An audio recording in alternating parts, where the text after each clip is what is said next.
acompañan y les agradecemos por ello los titulares de la DAIA Santa Fe, Horacio Reutemann y Fabián Glemboski. Gracias por estar acá con nosotros. Gracias por la invitación. Ayer se realizó el acto en la ciudad de Santa Fe, en la plazoleta Danilo Villaverde. Ustedes encabezaron ese acto y una frase, Horacio, que dijo ayer: la falta de justicia le da permanente vigencia al atentado. Y yo pensaba, claro, una generación entera, pasaron 25 años, que depende de que nosotros también con responsabilidad les contemos lo que ha pasado. Sí, realmente creo que cuesta entender que a 25 años de un hecho tan grave como fue el atentado, tengamos tan pocos resultados y no haya casi podido juzgarse. Sí, hasta ahora, digamos, el único resultado es que la justicia argentina determinó que, bueno, los autores, cuáles son los autores materiales, presuntos autores materiales, cuáles son los presuntos autores ideólogos, o sea, tanto los 7 iraníes imputados y la organización Hezbollah. Pero no se los ha podido llevar a juicio. Y realmente cuesta, hasta en este momento, hasta mantener la memoria. Porque, como vos decís, una generación entera pasó, 25 años, chicos, digamos, muchos jóvenes de 30, 35 años que no lo vivieron. Los adultos mayores o la gente mayor, hasta se recuerda dónde estaba cuando fue el atentado, qué es lo que estaba haciendo. Realmente, para la historia argentina cambió, a partir de ese momento fue distinto. Pero los jóvenes, la nueva generación, no lo conocen. Entonces hoy hay 2 desafíos. Uno, el fundamental, es poder llegar a tener justicia. Y el otro desafío es mantener la memoria, que ayuda indudablemente y es un eje fundamental para poder llegar a tener justicia. ¿Cómo se hace para seguir reclamando cuando los resultados, digamos, cuando la justicia no acompaña, cuando, bueno, los gobiernos, depende quién ha estado en estos 25 años, han tomado distintas medidas, en algunas, bajo algunas presidencias se ha hecho algunos avances, en otros casos no, se ha retrocedido?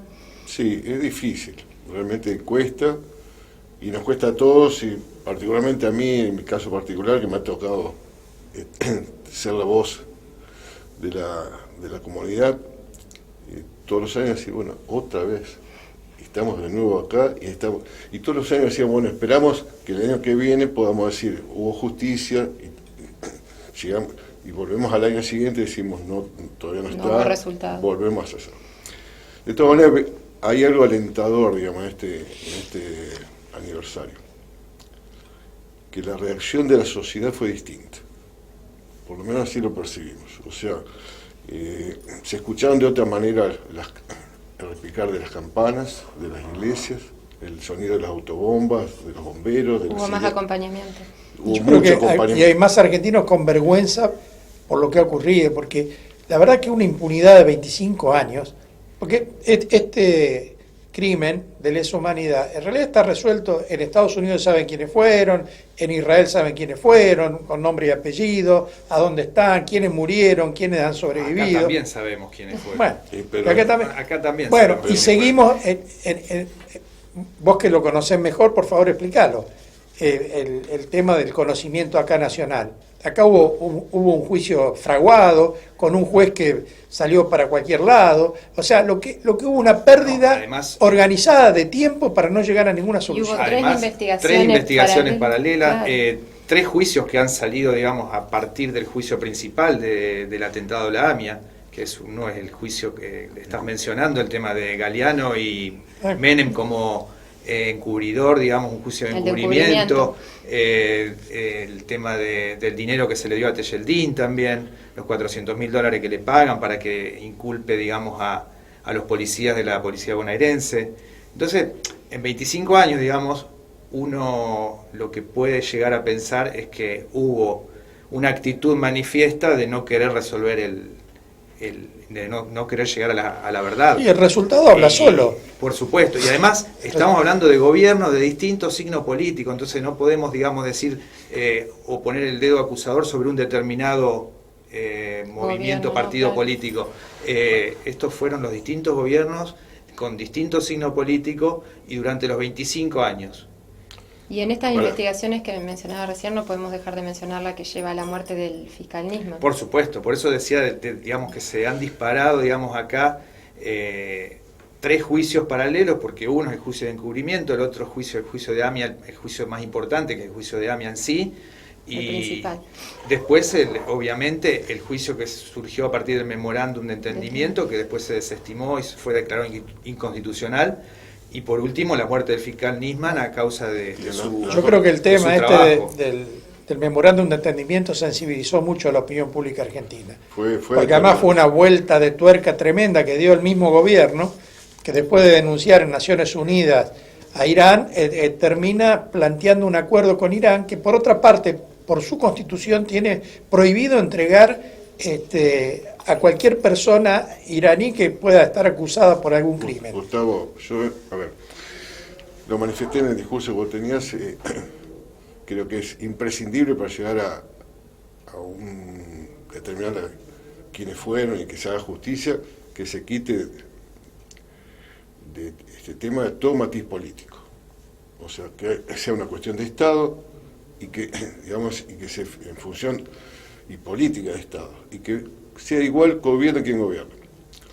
Entiendo personalmente que el avance más fuerte o más pronunciado que hubo lo hizo el doctor Kirchner, cuando crea la unidad fiscal lo pone en marcha Nisman. Y lo pone al frente a Nisman, y fue quizás la voz más fuerte para reclamar a Irán la entrega a la justicia argentina para ser juzgados. Lo hizo el doctor Kirchner en las Naciones Unidas. 2 años fueron los discursos más fuertes. Lamentablemente después hubo un viraje de 180 grados, ¿sí? La Argentina, de retirarse cada vez que hablaba el presidente iraní de las Naciones Unidas, se retiraba la delegación argentina durante la época del doctor Kirchner. Y después hubo un viraje. Entonces creo que la sociedad argentina, como decir, con vergüenza, con determinación y demás, tiene que decir, bueno, es una cuestión de Estado, hay que resolverla, o dejemos de lado todo matiz político, ¿sí? Y digamos, que abre la justicia de una vez por todas. Y que la justicia abre en forma independiente.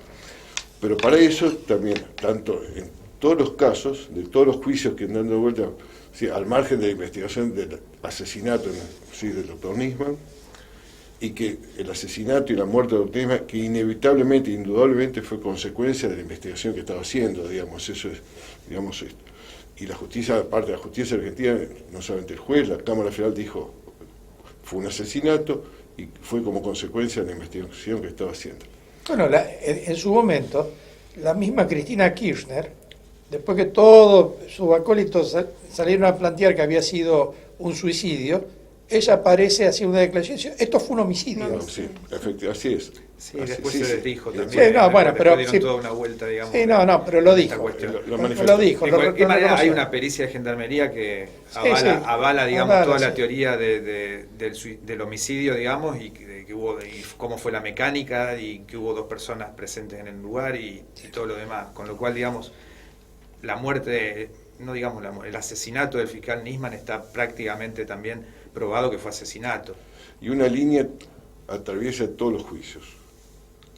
Tanto en la embajada, cuando fue el atentado a la embajada de Israel, como cuando fue el atentado a la AMIA, como fue el asesinato del doctor Nisman, la custodia policial no funcionó. Desapareció. La consigna policial frente a la embajada no estaba en la puerta, la consigna policial en la AMIA no estaba en la puerta, y la custodia del doctor Nisman se enteró que faltaba después de 12 horas. Además, la manera en que se contaminó la zona es una cosa de loco. Exacto, y eso iba a manifestar la misma línea, ¿sí?, de impericia, de alteraciones, de barrabasada. Además, pasó cuando fue la muerte de Nisman, pero también había pasado cuando fue el atentado a la AMIA, y también en la embajada de Israel. En la Corte Suprema, hasta ahora, después de 27 años, por eso es un tema que tampoco se toca, pero 27 años de un atentado cuyo, digamos, investigación está a cargo de la Corte Suprema de Justicia. O sea, la Corte Suprema de Justicia es responsable de no ver absolutamente nada, porque no se sabe nada teóricamente. Y además, otra cosa. Hoy lo único que se sabe es que Los dos atentados fueron hechos por las dos mismas personas. El autor... No el autor. El autor intelectual. Intelectual en la zona, digamos, acá. El Reda, Sí. digamos, es de Hezbollah. Estados Unidos le puso precio a la... tiene pedido de 7 captura millones de dólares internacional hoy. El Reda, digamos, está buscado y aparentemente estaría viviendo en el Líbano, en el sur del Líbano. En la zona de Hezbollah. Donde reside el Valle de la Beca, donde reside Hezbollah. Pero también hay otra cosa acá. Si no hubiese habido atentado a la embajada, probablemente no hubiese habido atentado a la AMIA. Y hubo un atentado a la embajada, a la AMIA, probablemente porque no se resolvió el atentado a la embajada. Claro. Digamos, fue una prueba piloto. No, aparte, se vio que era muy vulnerable la Argentina. Muy vulnerable. Argentina es vulnerable. Insólito. Ningún país del mundo hace un atentado, se determina quién es, y es la misma gente, digamos, entra a los 2 años, entra la misma gente, y vuelve. Tampoco se demoran 25 años. Volvió a entrar al país. Entonces, realmente, creo que... Lo terrible son los encubrimientos argentinos. Locales. Y evidentemente hubo mano de obra local que fue utilizada porque... en la logística, sin duda. O sea, no podés meter 400 kilos de explosivo de afuera. Estaban acá. El único que está juzgado en la colección local, que se está realizando el juicio, es Artelletti. Otro hecho que marca... El que entrega la camioneta. Claro, pero un personaje menor, digamos, dentro de lo que la organización de la colección local. Y realmente el juicio a Terenés se hace 10 años después del momento que la Corte Suprema dispusiera que se haga un juicio a Terenés. Pero primero se lo metió preso, después claro, porque fue parte de todo el encubrimiento que fue montaje denunciado, inicial. Digamos, claro. Galeano también. Entonces fue desestimado todo lo que se hizo por Galeano. Se todo, salvo la actuación de Techelí. Eso fue en el 2009. En ese momento, la Corte Suprema dijo, vuelvan a juzgar a Techelí. 2009. 10 años después, recién empieza... porque él es un personaje menor, pero sabe quién le encomendó y quién le pagó la camioneta. Hablaba en una de las charlas que dio el doctor Fiumara, alguien habló, y no sería útil, digamos, aplicar la ley del arrepentido. Sí que fue útil en otros casos. Y bueno, está vigente. Y para poder saber, digamos, porque realmente él debe saber a quién le entregó, indudable, a quién le entregó la camioneta. Sí, son esas figuras menores, pero que son eslabones necesarios para que ocurriera. Puede llevarte, digamos, hacia otro lugar. Así que, bueno, estamos insistiendo, luchando. Hoy somos partidarios de la ley de juzgamiento de ausencia. Es el único elemento hoy que vemos como posible para poder avanzar en una instancia que está absolutamente empantanada. Desde la muerte del fiscal Niemann es muy poco lo que se ha avanzado, digamos, la UFI. ¿Y qué impacto tiene este último anuncio del Gobierno Nacional días antes del aniversario del registro RETEP para digamos, considerar la opinión es obvio, al margen de la discusión. Si la justicia argentina determinó que los autores materiales de 2 atentados fue Hezbollah, eso lo dijo la justicia argentina y lo ratificó la Cámara, es obvio que tienen que declararlo organización terrorista. Yo no le veo cuál es la duda, al margen de cualquier otra discusión. Pero hasta acá no había ocurrido. Y hasta acá no había ocurrido. Y agrego otro elemento más, hasta este momento, digamos, la Argentina se basaba en el registro de las Naciones Unidas, de organizaciones terroristas. Dentro de esos registros no están incluidos, Hezbollah no está incluido, estamos de acuerdo. Pero tampoco está incluido ISIS, el Estado Islámico. De acuerdo a la información de los servicios de inteligencia, entre 15 y 20 argentinos viajaron a Medio Oriente, ¿sí?, fanáticos de ISIS, del Estado Islámico, a luchar contra Hezbollah, porque en el mercado, digamos, en Medio Oriente hubo una confrontación entre el Estado Islámico y Hezbollah.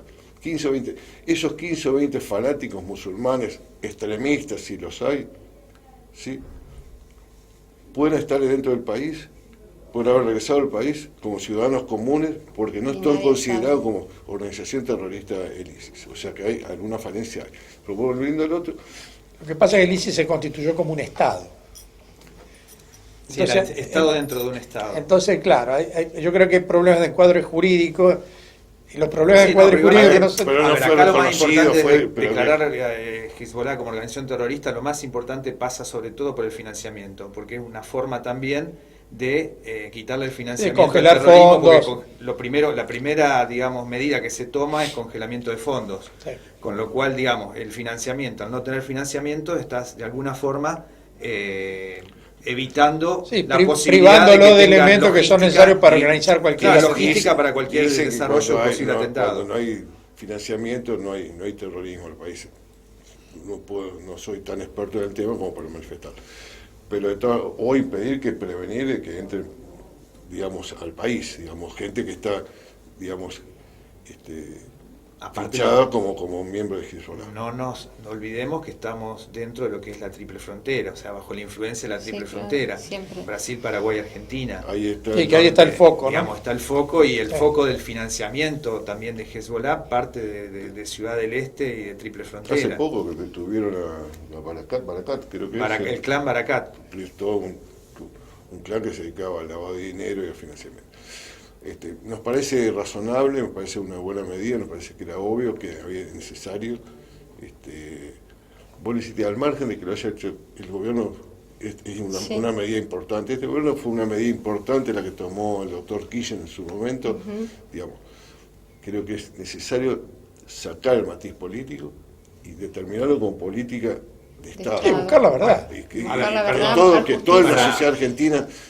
digamos, y en esa búsqueda de justicia, bueno, desde Santa Fe, nombrar a Danilo Villaverde, este joven albañil que estaba trabajando. Sí, no hay que olvidarse de Danilo Villaverde, joven santafesino que por casualidad, digamos, estaba justo en ese momento él era trabajando, era albañil, estaban haciendo una obra justo en la AMIA, y él estaba trabajando, ganándose la comida del día. Me encontré de casualidad con un amigo de él, me dice, yo juego al fútbol, se fue... Me dio una definición, digamos, muy popular. Fue a la AMIA a ganarse una moneda. Fue a la AMIA a ganarse una moneda, digamos, porque viajó especialmente, lo llamó, tuvo un contacto, ni estaba en Buenos Aires, viajó de Santa Fe a Buenos Aires y se a ganarse una moneda. Y lo encontré en la AMIA. Así como eso hubo muchos, y otros que... Bueno, transeúntes, gente que iba a la bolsa de trabajo. La AMIA tenía una bolsa de trabajo, que la tiene hasta hoy en día. Incluso tenemos una sucursal, digamos, de esa bolsa de trabajo acá en Santa Fe, hoy en día. Gente que iba a pedir trabajo, a dejar su currículum que terminó víctima. Sofía Guterman contaba, que es una familiar de sobreviviente muy conocida, contaba su historia personal, única hija, que, digamos, no habían pisado nunca la AMIA. Nunca habían ido. Y fue ese día fatídico. Fue a pedir trabajo, porque era maestra jardinera, para ver si podía trabajar. Bueno, esperemos que eso te demuestra también que el terrorismo no discrimina. El terrorismo... El terrorismo siembra terror, no importa quién le pegue. El tema es generar terror. Gustavo, los países... Cristianos, musulmanes o judíos... Los países más afectados por atentados terroristas son los países musulmanes. Sí, por supuesto. Los atentados más sangrientos fueron hechos en países musulmanes. Sí. ¿No? O sea, ese es al margen de las Torres Gemelas, sacando las Torres Gemelas. Todos los mayores atentados fueron hechos en países musulmanes, digamos, ya sea entre chiitas y sunitas o con cristianos, digamos, o por ataque a cristianos. Bueno, les agradecemos mucho la visita y esperemos que el pueblo argentino siga tomando conciencia, ¿no?, positiva de que esto es una deuda enorme que tenemos que terminar de saldar lo más rápido posible. Como sociedad argentina, y sí, porque realmente creo que vamos a crecer, digamos, como sociedad, una vez que podamos decir, esta herida... Sacarnos el peso de esta deuda enorme. Creo que hay que ser sensatos, digamos, pensando de que esto no es solo de la comunidad judía. Esto es un hecho que nos atacó a todos. Sí, a todos. Pero la sociedad lo tiene que tomar como propio, digamos. Y todos debemos exigir justicia, no solamente la comunidad judía. Además, la comunidad judía son ciudadanos argentinos. Totalmente. O sea que estamos hablando de los nuestros. Muy bien. Gracias, gracias por traer gracias por invitarnos. acá.